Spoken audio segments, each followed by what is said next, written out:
پہلی تلاوت تشریح شرع کی کتاب سے ہے، اور تشریح شرع کی کتاب میں ہم یہودی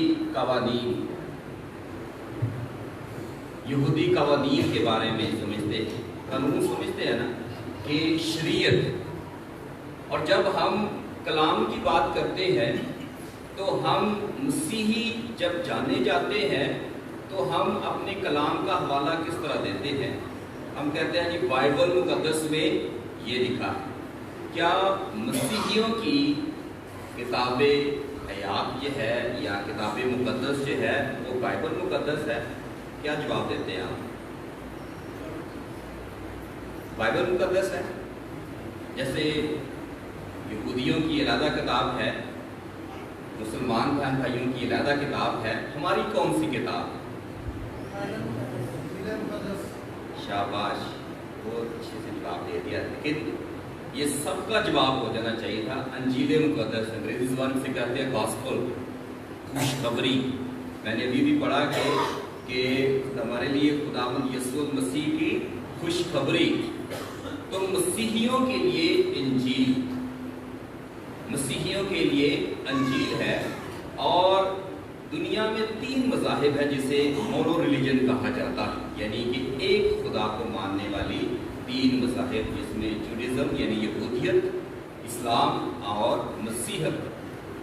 اور یہ تینوں ابراہیمی مذاہب ہیں. اور اس سے جب ہم یہ پڑھتے ہیں تو بائبل مقدس بھی لفظ استعمال کیا گیا ہے، اور انجیل مقدس بھی ہے جسے ہم نیا عہد نامہ کہتے ہیں. لیکن ہمارا زیادہ تر فوکس، ہماری زیادہ تر نظر جو ہے وہ پرانے عہد نامے پر ہے. یہودیوں کی 5 کتابیں ہیں جسے ہماری انجیل مقدس میں، بائبل مقدس میں پڑھے تو اسے کہتے ہیں سفارِ خمسہ. خمسہ کا مطلب یہ عربی زبان کا لفظ ہے 5، پینٹاٹیوکس، یعنی کہ یہ 5 کتابیں ہیں جو یہودیوں کی ہیں جسے تورات کہا جاتا ہے. اور اس کے بعد صحاف انبیاء ہے، زبور ہے، اور پھر نیا عہد نامہ شروع ہوتا ہے اور یہ انجیل مقدس سے شروع ہوتا ہے. لیکن جتنے بھی حوالہ جات ہیں یا جتنے بھی اگر ہم بائبل مقدس کی بات یا کسی کو سمجھانا چاہتے ہیں تو ہم پرانے عہد نامے سے حوالہ نکال کر انہیں بتا دیں گے. مثال دینا چاہتا ہوں کہ جیسے ہماری تعلیم ہے، کیتھولک مسیحی تعلیم ہے کہ ہم دع یقینی لیتے ہیں دع یقین شریعت میں. اور میں یہاں پر کھڑا ہو کر کہوں کہ جی آج کے بعد آپ نے دع یقین دینی ہے، یہ آپ پر فرض ہے، تو آپ کہیں گے فادر صاحب حوالہ بتائیں کہاں پر لکھا ہے. اگر تو میرے فائدے میں ہے تو میں آپ کو پرانے عہد نامے کا یہ دع یقین نکال کر بتاؤں گا جی کلام میں لکھا ہوا ہے، بائبل مقدس میں لکھا ہوا ہے، اور یہ حوالہ پڑھ کر میں آپ کو سنا دوں گا. لیکن جب یہ بات کروں گا کہ یہ تعلیم کس کی ہے، شریعت یا یہودیوں کی یا موسیٰ کی یا کسی اور نبی کی ہے، اس نے ہمیں یہ کہا ہے کہ ایسا کرنا. لیکن جب پوچھا جائے، آپ کا سوال یہ بھی ہو سکتا ہے کہ یہ تعلیم تو شریعت کی ہے، یسوع المسیح کیا فرماتا ہے، اس کا کیا حکم، مسیحت میں اس کا کیا کنسپٹ ہے؟ تو آپ جواب اس کا دے سکتے ہیں کہ خداوند یسوع المسیح نے ایسی کوئی تعلیم نہیں دی اور ایسا کوئی حوالہ نہیں نکال کر ہمیں دکھایا. اس نے ہمیں ڈائریکٹلی کہا ہو کہ بھائی کیتھولک کلیسیا جو ہے وہ اس قسم کے کام جو ہے وہ کرے. تو ہر چیز کو کلام مقدس میں سے اپنا سورس بنا کر، اپنا ذریعہ بنا کر، اور کہہ سکتے ہیں کہ اپنا مطلب نکالنے کے لیے ہم خدا کے کلام کو اس طرح استعمال کرتے ہیں. تو یہ خدا کے کلام کی بے حرمتی کہ ہم خدا کے کلام کو نہ سمجھتے ہیں، نہ اس پر عمل کرتے ہیں، اور نہ یہ ہماری زندگی کا حصہ بنتے. اور اسی لیے آج کے کلام کو سمجھنے کے لیے اتنی لمبی چوڑی بات میں نے آپ کو بتائی کہ آپ کو ان باتوں کی سمجھ آ جائے کہ آپ تشریح شرع میں خداوند شریعت کی بات کرتا ہے، اور انجیل مقدس میں خداوند یسوع مسیح یہودیوں کے یا شریعت میں بنائے ہوئے قوانین کی مخالفت کرتا ہے.